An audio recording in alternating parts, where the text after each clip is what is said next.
నమస్తే welcome to our channel. ప్రస్తుతం మనతో పాటు ఉన్నారు ప్రముఖ ఫ్లవర్ థెరపిస్ట్ డాక్టర్ అజయ్ గారు. సార్తో మాట్లాడి నరాల బలహీనత గురించి తెలుసుకుందాం. నమస్తే సార్. నమస్తే అండి. సార్, ఈ రోజుల్లో వయసుతో సంబంధం లేకుండా అసలు మాకు కాళ్ళు నొప్పులు ఉన్నాయి, తిమ్ముర్లు ఉన్నాయి అంటే నరాల బలహీనతగా ఉంది, మేము ఏదన్నా ఇమీడియట్గా మొయ్యలేకపోతున్నాము, బరువుని మోయలేకపోతున్నాం, నడవలేకపోతున్నాం, ఇవన్నీ నరాల బలహీనత కిందకే వస్తాయా సార్? డిపెండ్స్ అండి. మస్కులర్ ఎట్రోఫీ అవ్వచ్చు, న్యూరలాజికల్ వీక్నెస్ అవ్వచ్చు, ఎమోషనల్గా కూడా ఉండొచ్చు. ఓకే. సో బేసికల్ మనం ఒక నరాల ప్రాబ్లము, నరాల బలహీనత అని చెప్పుకున్నప్పుడు దాంట్లో మల్టిట్యూడ్ ఆఫ్ ఆస్పెక్ట్స్ ఉంటాయి. ఇప్పుడు మనం ఆల్జైమర్స్ తీసుకుంటే అది నర్వస్ సిస్టమ్ డిసార్డర్. అలాగే ఇప్పుడు డయాబెటీస్ వచ్చిన తర్వాత ఈ కాళ్ళు తిమ్మిర్లు ఇదంతా కూడా అది ఆ న్యూరోపతి, నరాలు అక్కడ చచ్చిపడిపోతుంటాయి. అలాగే ఇప్పుడు వెరికోస్ వెయిన్స్ ఉన్న వాళ్ళకి కూడా మళ్ళీ కాలు తిమ్మిర్లు. ఓకే. ఎందుకంటే అక్కడ బ్లడ్ సర్క్యులేషన్ రాక అక్కడ నరాలు డెడ్ అవుతాయి. సో అలాగే డిఫరెంట్ ఆస్పెక్ట్స్ ఉంటుంటాయండి. ఇప్పుడు ఏంటి, కొంతమందికి కాన్సన్ట్రేషన్, ఫోకస్ ఉండదు, ఫోకస్ తగ్గిపోతుంటుంది. కొంతమందికి చూపు మందగిస్తుంటుంది. చూపు కూడా నరాల ప్రాబ్లమే కదా. అవును. ఇప్పుడు మెజారిటీ 90% ఎవరికి సైట్ కరెక్ట్గా లేదు. సో వీళ్ళందరికీ నరాలు వీక్గా ఉన్నట్టే కదా. అవును సార్. అలాగే తీసుకుంటే ఇప్పుడు చాలామంది ఈ జిమ్కి వెళ్ళి ఎక్సర్సైజ్ చేసి బాడీ బిల్డింగ్ చేస్తున్నారు, కానీ వాళ్ళకి కూడా కోర్ స్ట్రెంగ్త్ ఉండట్లేదు. ఓకే. ఇప్పుడు ఒక కూలీ లేకపోతే డైలీ వెయిట్ లిఫ్ట్ చేసే వాళ్ళు ఉంటారు. వాళ్ళు ఒక 150 కిలోల బస్తాన్ని ఈజీగా మోసుకెళ్ళిపోతారు. వాళ్ళు హార్డ్లీ 50-60 కిలోస్ ఉంటారు. వీళ్ళు జిమ్కి వెళ్ళిన వాళ్ళు కూడా అంతంత బరువులు మోయలేకపోతున్నారు. ఏంటంటే మన లైఫ్ స్టైల్లోని, మనం తీసుకునే ఆహారంలోని చాలా చేంజెస్ వచ్చినాయి. పూర్వంతో పోలిస్తే ఇప్పుడు చాలా చేంజెస్ వచ్చాయంట. మెయిన్గా ఏంటంటే మనం తీసుకునే ఆయిల్ ప్రోడక్ట్స్ చాలా మారిపోయింది. ఇప్పుడు నరాలంతా ఏంటి, ఫాస్ఫోలిపిడ్ టిష్యూ, అంటే ఫ్యాట్ టిష్యూవే నరాల కింద మారుతుంది. అంటే ఇప్పుడు మనం తిన్న ఆహారం ఫస్ట్ రసంగా మారి రక్తంలోకి వెళ్ళి మజిల్స్కి వెళ్ళి బోన్కి వెళ్ళి అప్పుడు మేధ అంటే మన నర్వస్ సిస్టమ్కి వెళ్తుంది. సో ఇంత ట్రాన్స్ఫర్మేషన్లోని బాగా ప్యూరిఫై అయిన ఫాస్ఫోలిపిడ్ ఫ్యాట్ ఏదైతే ఉందో అది మనకి నర్వస్ సిస్టమ్కి స్ట్రెంగ్త్నివ్వాలి. ఓకే. ఇంకొకటి ఏంటంటే నరాలు ఎప్పుడు కూడా రీజనరేషన్ ఉండదు. మజిల్స్ కానీ ఏదన్నా పాత సెల్స్ చనిపోయినాయి అనుకోండి, కొత్త సెల్స్ వచ్చి దాన్ని రిప్లేస్ చేస్తాయి, బోన్లో కానీ స్కిన్లో కానీ. కానీ మనకి నరాల్లో మాత్రం అది జరగదు. ఒక్కసారి ఎప్పుడైతే ఫార్మ్ అయిన సెల్ ఉంటుందో సైజ్ గ్రో అవుతుంది, కానీ కొత్త సెల్స్ ఎప్పటికీ రావు. అంటే నర్వ్ సెల్స్ అనేవి చనిపోతే మళ్ళీ రీజనరేట్ అవ్వదు. దాని గురించి సింపుల్ ఎగ్జాంపుల్ చెప్పుకోవాలంటే ఇప్పుడు యాక్సిడెంట్ అయిన వాళ్ళు చూడండి, 5 minutes మెమరీ పోతుంది. ఎందుకంటే అక్కడ ఇంపాక్ట్ వల్ల కొంచెం షార్ట్ టర్మ్ మెమరీ, ఆ సెల్స్ డ్యామేజ్ అవుతాయి. అక్కడ మెమరీ పోతుంది, అసలు ఎవరికి గుర్తుండదు 5 minutes. అలాగే ఇప్పుడు మీకు పెరాలసిస్ వచ్చింది అనుకోండి, మళ్ళీ రికవరీకి మీకు కొత్తగా ట్రైనింగ్ ఇచ్చుకోవాలి. ఇప్పుడు ఏదైతే ఇప్పుడు మనకి బ్రెయిన్లోనే ఒక యాక్టివిటీ అయ్యి చెయ్యి ఇలా మూవ్ చేయాలని చెప్పి ఒక పర్టికులర్ నర్వస్ సిస్టమ్ డెవలప్ అయ్యి ఉంటుంది. పెరాలసిస్ వచ్చినప్పుడు ఆ పర్టికులర్ సెల్స్ చచ్చిపోతాయి బ్రెయిన్లో. సో మళ్ళీ పక్క నుంచి కొత్త న్యూరల్ పాత్వే ఫార్మ్ అయ్యి దానికి మళ్ళీ ట్రైనింగ్ ఇచ్చి మెల్లిమెల్లిగా ప్రాక్టీస్ చేస్తేనే అవి యాక్టివేట్ అవుతాయి, మళ్ళీ యాక్టివేట్ అవుతుంది. అంటే ఆ సెల్స్ యాక్టివేట్ అవ్వు, కొత్త న్యూరల్ పాత్వే ఫార్మ్ అవుతుంది అనమాట.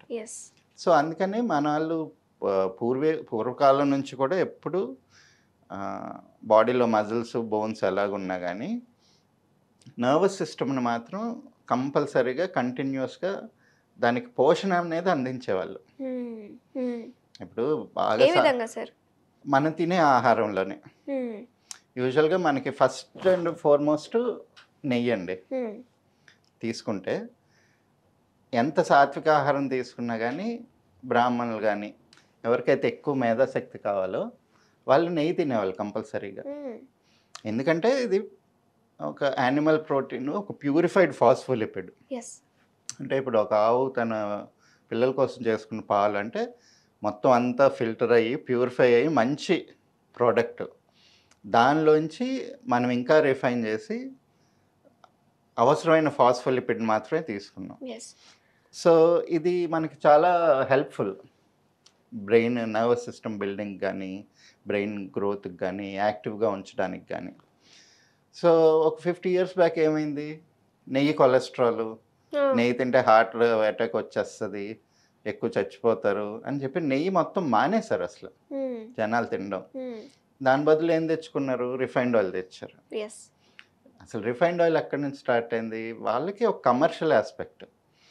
బ్రిటిషర్స్ ఎవరైతే కాలనైజేషన్ తర్వాత వెళ్ళిపోయిన వాళ్ళు ఉన్నారో వాళ్ళకి బోల్డ్ పామ్ ఆయిల్ తోటలు ఉండేవి. ఆ పామ్ ఆయిల్ చీప్గా వచ్చేది వాళ్ళకి. సో ఇప్పుడు పామ్ ఆయిల్ని అమ్మాలి అంటే ఎలాగా అని చెప్పి కమర్షియల్ ఆస్పెక్ట్లోని యుఎస్లోని యూరోప్లోని అందరూ యానిమల్ ఫ్యాట్ ఎక్కువ తినేవాళ్ళు, లార్డ్ అనేవాళ్ళు. దాంతో నెయ్యితోని మీకు బటర్తోని లార్డ్తోని మీకు హార్ట్ ప్రాబ్లమ్స్ వస్తున్నాయి, క్లారిఫైడ్ కాదు ఇది, అందుకని ఈ పామ్ ఆయిల్ తింటే మీకు హార్ట్ ప్రాబ్లం రాదు అని చెప్పి ఒక ఫాల్సిఫైడ్ రీసెర్చ్ చూపించి స్టార్ట్ చేశారు. సో ఇది కూడా కొనుక్కోవాలి, కొన్ని రోజులకి ఇది ప్రొడక్షన్ పెరిగింది, అది వర్కౌట్ అయ్యింది, కానీ పామ్ ఆయిల్ కూడా కొనుక్కోవాలి కదా, దాని బదులు ఫ్రీగా దొరికే సోర్స్ ఏదని చెప్పి చూడడం మొదలుపెట్టారు. అప్పుడు వాళ్ళకి సోయాబీన్ ఆయిల్ దొరికింది. ఎందుకంటే సోయాబీన్ కేక్స్ మన ఇప్పుడు కాటన్ కేక్ లాగే యానిమల్కి వేస్తారు, కాకపోతే దానిలో ఉండే ఆయిల్ మంచిది కాదని చెప్పి ఆయిల్ ఎక్స్ట్రాక్ట్ చేసేసి ఆ ప్రోటీన్ వరకు యానిమల్స్కి ఫుడ్ కింద ఇస్తారు. సో ఆ వేస్ట్ ఆయిల్ అంతా ఫ్రీగా తీసుకొచ్చి రిఫైన్ చేసి అమ్మడం మొదలుపెట్టారు. సో చూడండి ఎంత టాక్సిక్ ప్రోడక్ట్స్ హెల్తీ ప్రోడక్ట్స్ కింద మనకి మార్కెట్ చేసి బాటిల్ చేసి అమ్ముతున్నారు. అలాగే ఇప్పుడు కాటన్ ఆయిల్, ఇంతకుముందు అంటే ఊర్లో ప్రెగ్నెన్సీ డ్రాప్ అయిపోవడానికి, అంటే పిల్లలు పుట్టకుండా ఉండడానికి, యూట్రస్ పాడవడానికి కాటన్ సీడ్ ఆయిల్ తెలియకుండా కలిపేసి ఇచ్చేవాళ్ళంట. అంటే అవి జరిగేవి ఇంతకుముందు, ఊర్లో గొడవలు ఉండేవి కదా. సో అంత డేంజరస్ అది, అంటే లేడీస్ యూట్రస్ అంతా కూడా పాడు చేస్తుంటుంది. అదే కాటన్ సీడ్ ఆయిల్ ఇప్పుడు హెల్దీ ఆయిల్ కింద మనం రిఫైన్డ్ ఆయిల్ చేసుకొని తింటున్నాం. సో మనం ఏంటంటే మన నర్వస్ సిస్టమ్ స్ట్రాంగ్గా ఉండాలి అంటే దానికి కావాల్సిన ఆహారం ఏది.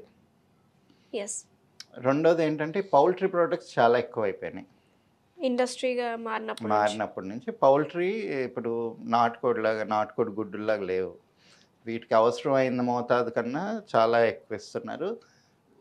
ఇదేది కూడా చురుగ్గా ఉండదు, ఏ కోడి కూడా షార్ప్గా ఫాస్ట్గా ఉండదు పౌల్ట్రీలోది. సో ఎందుకంటే వాటి నర్వస్ సిస్టమ్ డెవలప్ అవ్వడానికి అంత టైం కూడా ఉండదు, అంటే విత్ ఇన్ 45 డేస్లో అది పెద్దదైపోతుంది. సో అంత షార్ట్ టైంలో మనకి నర్వస్ సిస్టమ్ గట్టిగా ఫార్మ్ అవ్వదు, ఆ లోపల ఉండే టెండెన్సీ కూడా అలాగా రాదనమాట. సో మనం అదే టైప్ ఆహారం తీసుకుంటున్నప్పుడు మనకి గ్రోత్ అంతా కూడా మజిల్ దగ్గరికి వచ్చి ఆగిపోతుంది, ఆ తర్వాత బోన్కి వెళ్ళదు, దాని నుంచి మళ్ళీ ఈ నర్వస్ సిస్టమ్కి స్ట్రెంగ్త్ వెళ్ళదు. సో మాకు మజిల్ మాస్ కనిపిస్తుంది కానీ మజిల్ స్ట్రెంగ్త్ కానీ మజిల్ టోన్ కానీ బోన్ స్ట్రెంగ్త్ కానీ ఇవేవి ఉండవు అనమాట.